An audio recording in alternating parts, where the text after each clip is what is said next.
श्री कृष्ण कहते हैं भविष्य का दूसरा नाम है संघर्ष। यदि हृदय में कोई इच्छा उत्पन्न होती है और वह पूर्ण नहीं होता है तो हृदय भविष्य की योजना बनाती है। भविष्य में इच्छा पूर्ण होगी ऐसी कल्पना करता रहता है, किंतु जीवन ना तो भविष्य में है ना अतीत में। जीवन तो इस क्षण का नाम है, अर्थात इस क्षण का अनुभव ही जीवन का अनुभव है। परंतु हम जानते हुए भी इतना सा सत्य समझ नहीं पाते हैं। या तो हम बीते हुए समय के स्मरणों को घेर कर बैठे रहते हैं या फिर आने वाले समय के लिए नई नई योजनाएं बनाते रहते हैं और जीवन बीत जाता है।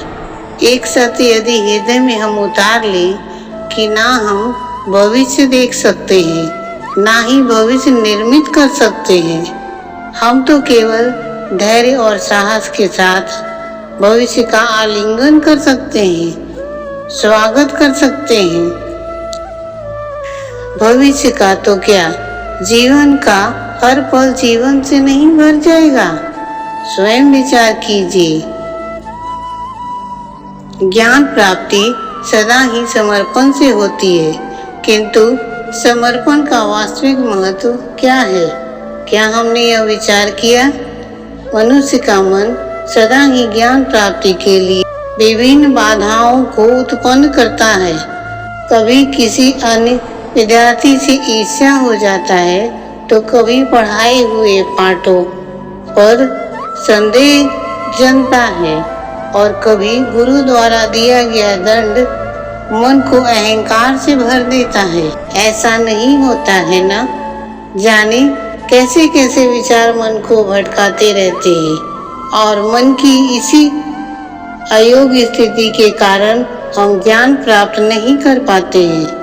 मन की योग्य स्थिति केवल समर्पण से निर्मित होती है। समर्पण मनुष्य के अहंकार का नाश कर देता है।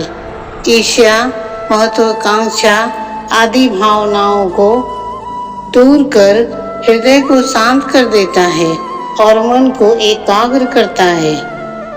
वास्तव में ईश्वर की सृष्टि में न ज्ञान की मर्यादा है न ज्ञानियों की।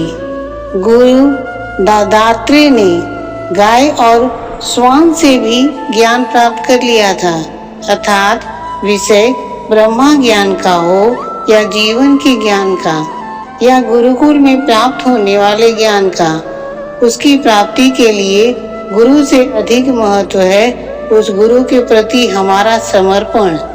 क्या यह सत्य नहीं है? प्रत्येक मनुष्य के जीवन में ऐसा क्षण अवश्य आता है जब सारे स्वप्न, सारी आशाएं, सारी दृश्य ध्वस्त हो जाते हैं। जीवन के सारे आयोजन ही बिखर जाते हैं। एक ओर धर्म होता है और दूसरी ओर दुखी को धर्म संकट कहते हैं। जब धर्म का वहन ही संकट और धर्म का ज्ञान ही दुख है। विचार कीजिए, कभी किसी स्वजन के विरुद्ध सत्य बोलने का अवसर प्राप्त हो जाता है तो कभी दरिद्रता के समय सरलता से चोरी करने का मार्ग प्राप्त हो जाता है। कभी किसी शक्तिशाली राजनेता या राजा के कर्मचारी का अधर्म प्रकट हो जाता है।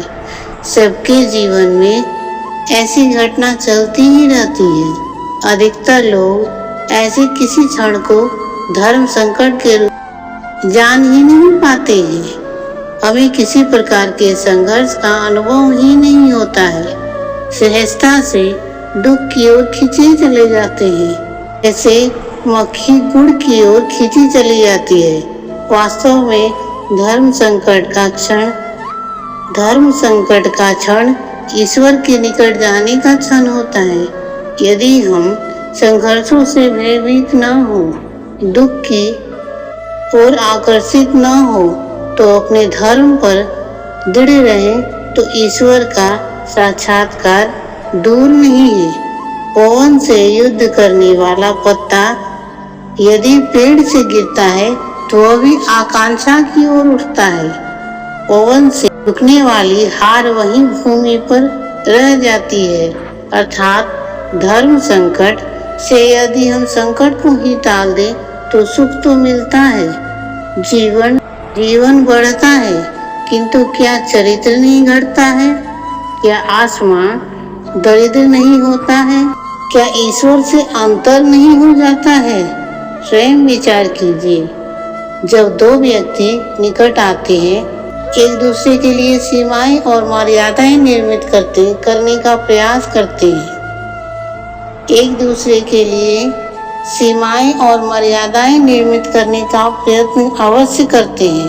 यदि हम सारे संबंधों पर विचार करें तो देखेंगे कि सारे संबंधों का आधार यही सीमाएं हैं जो हम दूसरे के लिए निर्मित करते हैं। और यदि अनजाने में ही कोई अन्य व्यक्ति इन सीमाओं को तोड़ता है तो उसी क्षण हमारा हृदय क्रोध से भर जाता है। इन सीमाओं का वास्तविक रूप क्या है? क्या हमने कभी विचार किया है? इन सीमाओं के द्वारा हम दूसरे व्यक्ति पर अपना नियंत्रण रखते हैं और अपना विचार उस पर थोपते हैं, किसी की स्वतंत्रता को अस्वीकार करते हैं। पर जब वह इन सीमाओं को तोड़ता है तो हम क्रोधित होकर उसे हम दुख देते हैं। परंतु अगर एक दूसरे की स्वतंत्रता का सम्मान किया जाए तो किसी मर्यादाओं और सीमाओं की आवश्यकता ही नहीं होगी। अर्थात जिस प्रकार स्वीकार किसी संबंध का देह है तो स्वतंत्रता किसी संबंध की आत्मा नहीं। इसलिए सदा एक दूसरे को सम्मान करते हुए एक दूसरे की स्वतंत्रता का भी मान रखते हुए एक दूसरे का सहयोग करें। तनिक विचार कीजिए।